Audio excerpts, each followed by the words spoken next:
میری بات سن کر امی کا رنگ سفید پڑ گیا اور سوچنے لگی کہ کیا جواب دے۔ وہ بنا کچھ بولے کروٹ بدل کر لیٹ گئی۔ مجھے ڈر لگنے لگا تھا۔ اس سرد اور ٹھٹرا دینے والی رات میں بس یہی سوچ رہی تھی کہ میں کیسے ان باتوں کی جڑوں تک پہنچوں۔ یہ صرف 2 مہینے پہلے کی بات ہے، جب ہمارے گھر میں محلے کا مشہور آدمی، جس کا بچپن سے ہی اس محلے سے گہرا تعلق تھا، ہمارے محلے میں اکھڑ مزاج کی وجہ سے جانا جاتا تھا، میرے ابو کے ساتھ کمرے میں داخل ہوا۔ اس وقت میں اپنے کام میں مشغول کپڑے سکھا رہی تھی۔ ابو کی دھاڑ پر میں ہوش میں آئی۔ میں نے پیچھے مڑ کر دیکھا تو وہ اپنی کالی گہری آنکھوں سے مجھے گھور رہا تھا۔ میرے پیروں تلے زمین نکل گئی کہ یہ کیا ہو رہا ہے۔ ابو مجھے خون آشام نظروں سے گھور رہے تھے۔ میں سر پر دوپٹہ لیتی فوراً اندر کی طرف بھاگ گئی جہاں میرا کمرہ تھا۔ میں بہت ڈر گئی تھی کہ نہ جانے ابو میرے ساتھ کیا کریں گے۔ میں جلدی سے اپنے کمرے میں جا کر بند ہو گئی اور آیت الکرسی پڑھنے لگی۔ میری حالت بہت خراب ہو گئی تھی۔ مجھے ابو کی آنکھوں سے ڈر لگ رہا تھا۔ جس طرح وہ مجھے دیکھ رہے تھے، آج مجھے پکا یقین ہو گیا تھا کہ وہ مجھے زندہ نہیں چھوڑیں گے۔ میں نے اپنے کمرے کے دروازے میں چھوٹے سوراخ سے باہر دیکھنے کی کوشش کی۔ باہر ابو اور وہ نوجوان کھانا کھا رہے تھے۔ مجھے تجسس ہوا کہ ابو اس نوجوان کو ہمارے گھر کیوں لائے ہیں۔ یہ تو شکل سے ہی کوئی چور اچکا لگتا ہے۔ مجھے کب نیند آئی مجھے پتا بھی نہ چلا۔ یہ اگلی صبح کی بات ہے، جب میں اپنے کمرے میں بیٹھی قرآن کی تلاوت کر رہی تھی۔ یہ میری بچپن سے ہی عادت تھی کہ امی کے ساتھ ہمیشہ میں نماز اور قرآن پڑھتی، اور میری یہی عادت پختہ ہو گئی۔ میں ہر حال میں نماز پڑھتی تھی، چاہے مجھے کتنی ہی تکلیف کیوں نہ ہو۔ میں نے دروازے کی سمت نگاہ کی۔ ابو سخت تاثرات چہرے پر سجائے کھڑے تھے اور ان کے ساتھ دونوں بہنیں اور اماں کھڑی تھی۔ میں نے پریشانی سے اٹھی اور قرآن پاک چوم کر جگہ پر رکھا۔ تبھی ابو کی سرد آواز میرے کانوں میں پڑی کہ کل تمہارا نکاح شہیر کے ساتھ ہے اور تمہیں انکار کی اجازت نہیں، ورنہ اگلی سانس لینے سے پہلے ہی میں تمہیں زمین میں دفن کر دوں گا۔ ابو کی بات سن کر مجھے لگا کہ میرے سر پر آسمان آ گرا ہو۔ میں نے روتے ہوئے لفظ منہ سے نکالنے چاہے جب ابو نے مجھے خود سے دور دھکیلا اور لمبے لمبے ڈگ بھرتے ہوئے باہر نکل گئے۔ آخر کار روتے پیٹتے وہ دن بھی آ پہنچا جب میں شہیر کے کمرے میں سجی سوری اس کی دلہن بنی بیٹھی تھی۔ میری زندگی نے جو دیا میں نے ہمیشہ وہ باخوشی قبول کیا، کبھی کوئی شکوہ نہیں کیا۔ لیکن اچانک جو بدلاؤ میری زندگی میں آیا، اس نے زندگی میں اتھل پتھل مچا دی۔ میں روتے ہوئے رخصتی کے لمحے یاد کر رہی تھی کہ کیسے ابا نے مجھے بنا کسی سائے کے رخصت کیا، امی اور بہنوں سے بھی نہ ملنے دیا۔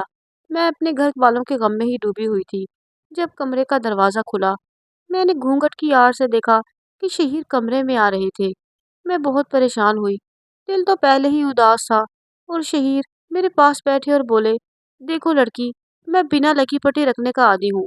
مجھے تم پسند آئی ہو، تمہارے باپ کو بولا نکاح کرنے کا، لیکن وہ بھی بہت تیز ہے، سالہ مجھ سے سودا کرنے چلا ہے۔ تم میرے بارے میں جاننے کی خواہش مند تو ہوگی۔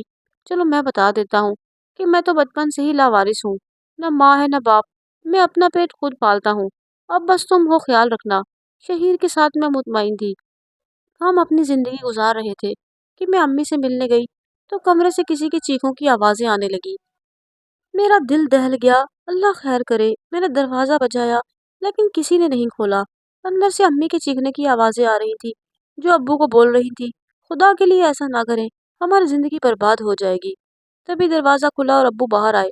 مجھے دیکھتے ہی ان کے چہرے پر حقارت آئی اور وہ نکلتے گئے۔ امی رو رہی تھی۔ میں نے امی کو گلے لگایا اور ہاتھ جوڑے کہ یہ سب میری وجہ سے ہو رہا ہے۔ میں بس اصلیت جاننا چاہتی تھی اور اس راز کا پتہ لگانا چاہتی تھی جو ابو کو مجھ سے نفرت کرنے پر آج بھی قائم رکھے ہوئے تھا۔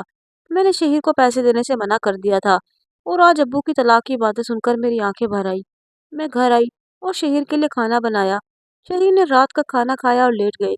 کچھ گرنے کی آواز پر میری آنکھ کھلی تو آواز کچن سے آ رہی تھی۔ میں باہر آئی تو دیکھا کہ شہیر کوئی ٹرے ہاتھ میں تھامے کہیں جا رہے ہیں۔ میں حیران ہوئی کہ رات کے اس پہر وہ کہاں جا رہے ہیں۔ جب میں شادی کر کے آئی تھی تب سے محلے کے لوگوں سے سنا تھا کہ شہیر کچھ عجیب ہے اور راتوں کو کہیں جاتا ہے۔ میں ان کی باتوں پر توجہ نہ دیتی، پر اب شہیر کو باہر جانا دیکھ کر میں حیران ہوئی۔ میرے لیے ایک بہت اچنبھے کی بات تھی۔ میں نے بھی شہیر کا پیچھا کرنے کی ٹھانی اور سوچا کہ اس راز کا پتہ چلا کر رہوں گی۔ میں بہت پریشان ہوئی اور ان کو جاتا دیکھ کر شال اوڑھ کر باہر نکل آئی۔ تب تک پوری گلی خالی تھی اور میں ڈر کے مارے ارد گرد دیکھنے لگی، کوئی بھی نہیں تھا۔ میں واپس آ گئی اور شہیر کا انتظار کرنے لگی۔ 1 گھنٹے کے بعد ان کی واپسی ہوئی اور وہ اپنی جگہ پر آ کر لیٹ گئے۔ میں نے کچھ پوچھنا مناسب نہ سمجھا۔ صبح ہمارے گھر میں میلاد تھی اور یہ میرے گھر میں پہلے آنے والی خوشی تھی۔ میری وجہ سے شہیر کے رویے میں جو مثبت تبدیلی آئی وہ یہ تھی کہ وہ بہت بدل گئے تھے اور میری بہت عزت کرتے تھے۔ ان کو میری تلاوت بہت پسند تھی۔ وہ ہر روز مجھ سے کوئی نہ کوئی سورت سنتے اور میرا بہت خیال رکھتے۔ آج میرے کہنے پر گھر میں میلاد رکھوایا اور کھانا تقسیم کیا۔ میں کچن میں جانے لگی تو آج پھر شہیر وہ کھانا لے کر کہیں جا رہے تھے۔ میں حیران ہوئی کہ یہ کیا ہو رہا ہے۔ روز شہیر کھانا لے کر کہاں جاتے ہیں؟ میں نے ہمت کی اور ان کا پیچھا کیا۔ میں نے دیکھا کہ وہ جنگل میں جا رہے ہیں۔ تھوڑی ہی دور ایک گھنا دار سایہ دار جھاڑیاں تھی۔ میرے شوہر ان جھاڑیوں کو ہٹاتے ہوئے اندر چلے گئے۔ میں بھی اس غار نما جگہ کے اندر چلی گئی اور جو نظارہ میں نے دیکھا وہ دیکھ کر میری آنکھیں ساکت ہو گئی۔ مجھے لگا کسی نے میری روح کھینچ لی ہو۔ میں نے دیکھا کہ شہیر کسی بوڑھی عورت کو اپنے ہاتھوں سے نوالے بنا کر کھلا رہا ہے اور میں حیرت سے یہ سارا منظر دیکھ رہی تھی۔ میں بس یہ سوچ رہی تھی کہ یہ عورت کون ہے اور اسے یہاں کیوں چھپا کر رکھا گیا ہے؟ اگر یہ شہیر کی امی تھی تو ان کو ایسی جگہ کیوں رکھا گیا ہے؟ میں واپس جانے لگی کہ میرا پاؤں مٹکے پر جا لگا اور پانی کا مٹکا نیچے جا گرا۔ شور کی آواز پر شہیر اور اس بزرگ عورت نے میری طرف دیکھا۔ مجھے دیکھ کر شہیر کی رنگت زرد پڑ گئی۔ اس کے تو گمان میں بھی نہیں تھا کہ میں یہاں تک آ سکتی ہوں۔ شہیر ان کے پاس سے اٹھ کر میرے پاس چلا آیا اور سختی سے بولا کہ تم یہاں کیا کر رہی ہو؟ میں نے ان کو بتایا کہ میں بس جاننا چاہتی تھی آپ رات کو کہاں جاتے ہیں۔ بس یہی بات مجھے یہاں تک کھینچ لائی۔ میں نے ان بزرگ عورت کے بارے میں پوچھا۔ جب وہ مجھے ان عورت کے پاس بٹھا کر بولنے لگے کہ جب میں نے ہوش سنبھالا تو اپنی ماں کے روپ میں انہیں پایا۔ انہوں نے ہمیشہ میرا خیال رکھا، مجھے خود کھلایا اور خود بھوکی رہی۔ بہت ظلم سہے ہیں انہوں نے میری وجہ سے۔ یہ لوگوں کا نشانہ بنی۔ لوگ مجھے ناجائز کہنے لگے اور ان پر بدچلن کا الزام لگانے لگے۔ میری عمر 15 سال ہوئی تو دیکھا لوگ کس طرح کا سلوک کرتے ہیں میری ماں سے۔ ہر کوئی بری نظروں سے دیکھتا تھا۔ میں نہیں پچا پاتا تھا ان کو، اس لیے میں نے خود کو بدلا اور ایک ایسا انسان بنایا جس کی پہچان سے ہی لوگ خوف سے کانپتے۔ لیکن کمزور لوگ کمزوریوں کے فائدہ اٹھاتے ہیں۔ میں نے دنیا کے سامنے اپنی ہر کمزوری دور کر لی، اس لیے دن کے اجالے میں اور رات کے اندھیرے میں میں اپنی ماں کو کھانا دینے آتا۔ لوگ مجھے پاگل سمجھنے لگے۔ بس یہی میری زندگی کا اثاثہ ہے۔ مجھے کسی سے کوئی فرق نہیں پڑتا۔ مجھے معاف کر دینا اگر تمہارے ساتھ بھی میں جانے انجانے میں کوئی ناانصافی کر بیٹھا۔ شہیر کی باتیں سن کر میں تڑپ گئی۔ میری طرح انہوں نے بھی بہت کچھ سہا تھا۔ میرے پاس تو ماں باپ تھے لیکن شہیر نے تو کبھی باپ کو دیکھا تک نہیں، اور وہ جیسے بھی تھے جن کو باپ کی محبت ہی نہیں ملی۔ میں نے روتے ہوئے شہیر کی اماں یعنی میری اماں کو گلے لگا لیا۔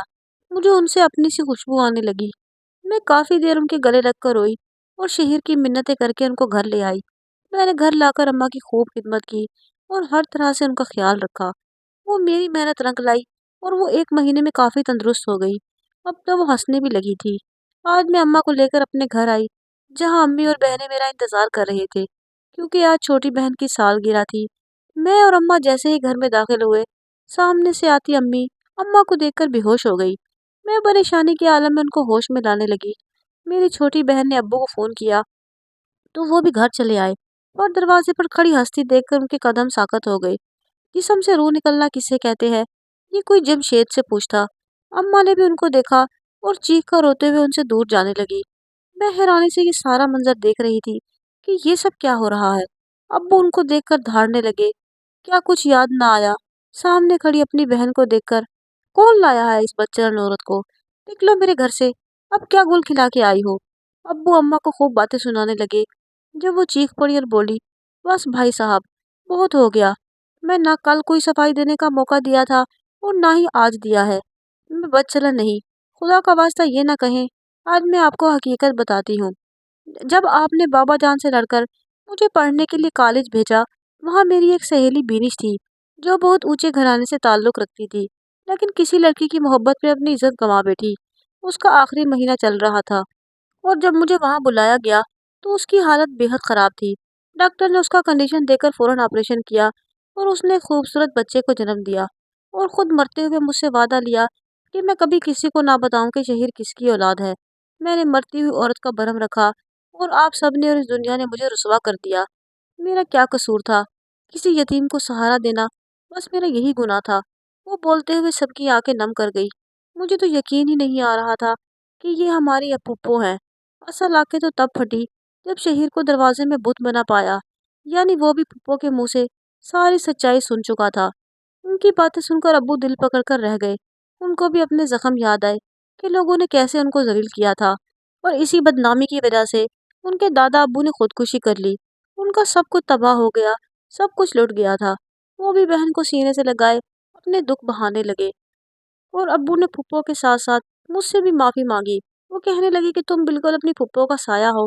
جو ہمارے ساتھ ہوا اس کے بعد تو میرا یقین اور ذات سے اٹھ گیا تھا۔ مجھے تمہاری شکل میں اپنی بہن یاد آتی تھی، اور میرے زخم نئے سرے سے ادھر جاتے۔ مجھے معاف کر دو میری بچی۔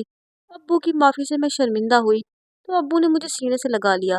آدھی سچائی ویسے بھی جان لیوا ثابت ہوتی ہے۔ کبھی کسی کی الزام تراشی نہ کریں، حقیقت جانے بغیر۔ یہ بہت بری بات ہے، کیونکہ یہ دنیا مکافاتی عمل ہے۔ جو بویا ہے وہی کاٹنا ہے۔